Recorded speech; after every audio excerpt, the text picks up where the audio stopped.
দিয়ে শুরু করি। আপনি শেষ কবে ব্রয়লার মুরগি খেয়েছেন? এই সপ্তাহে, প্রতি সপ্তাহে, মাসে কয়বার?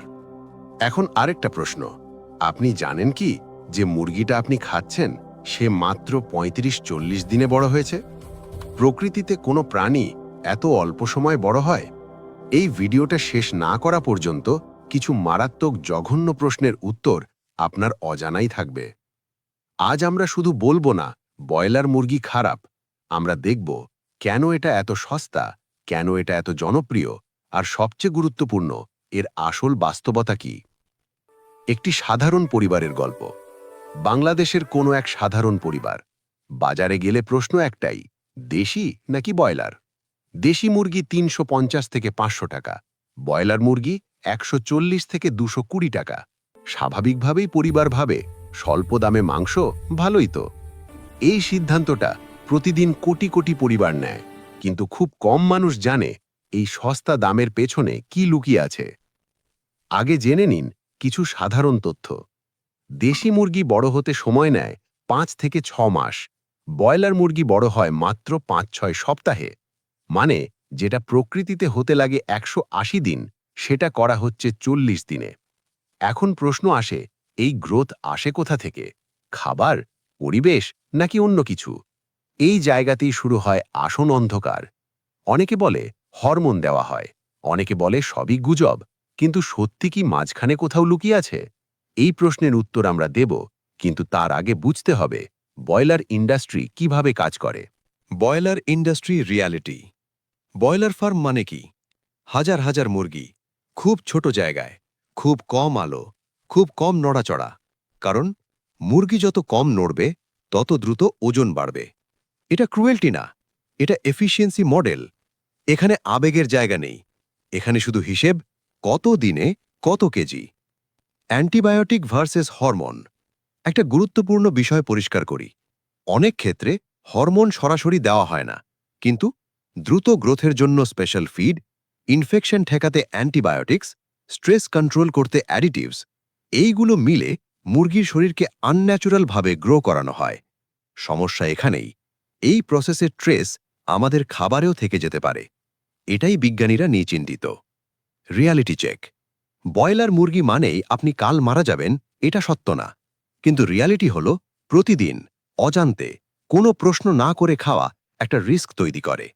প্রবলেম খাবারে না, প্রবলেম অজান্তে খাওয়ায়। প্রশ্নটা আরও গভীর। এই মাংস খাওয়ার পর আমাদের শরীরের ভেতরে আসলে কি ঘটে? এটা কি সঙ্গে সঙ্গে বোঝা যায়, নাকি ধীরে ধীরে, নীরবে, ভেতর থেকে বদলে দেয় সবকিছু?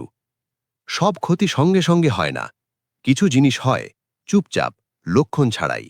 আর ঠিক এই কারণেই এই বিষয়টা সবচেয়ে ভয়ঙ্কর। শরীর কিভাবে নেয় এই খাবারকে? আমাদের শরীর খাবার খায় না, ইনফরমেশন নেয়। প্রতিটা খাবার শরীরে ঢুকে, হজম হয়, ভেঙে যায়, রক্তে মেশে, কোষে পৌঁছায়। যখন খাবারটা প্রাকৃতিক ছন্দে বড় হয়, শরীর সেটাকে সহজে চেনে। কিন্তু যখন খাবারটা আনন্যাচুরালে গ্রো করে, শরীরের জন্য সেটা হয় আনফ্যামিলিয়ার। এখান থেকেই শুরু হয় ইমব্যালেন্স। একটা গ্লোবাল অবজারভেশন এই দেখা যাচ্ছে। আজ ক্রনিক সমস্যা আগের চেয়ে বেশি, ইমিউনিটি দুর্বল হচ্ছে, ডাইজেশন ইস্যু বাড়ছে, অ্যান্টিবায়োটিক রেজিস্ট্যান্স নিয়ে বিজ্ঞানীরা চিন্তিত।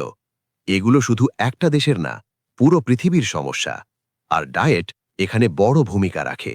সবচেয়ে ঝুঁকিতে কারা?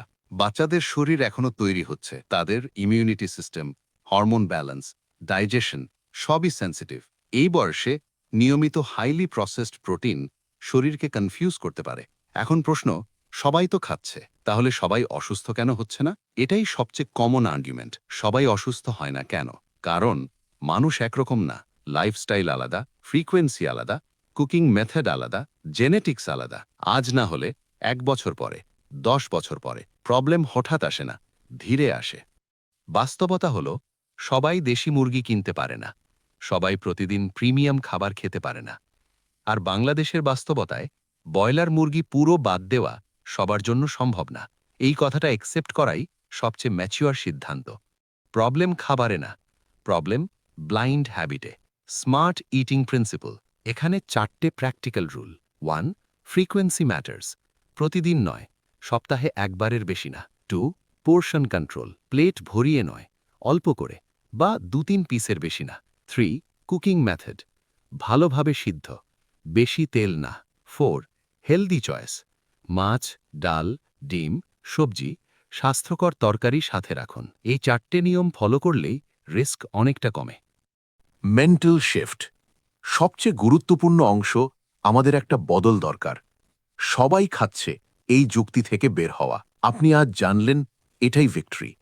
খাবার একদিনে ক্ষতি করে না, কিন্তু অভ্যেস করে। এই ভিডিওটা বানানোর উদ্দেশ্য আপনাকে প্রশ্ন করতে শেখানো।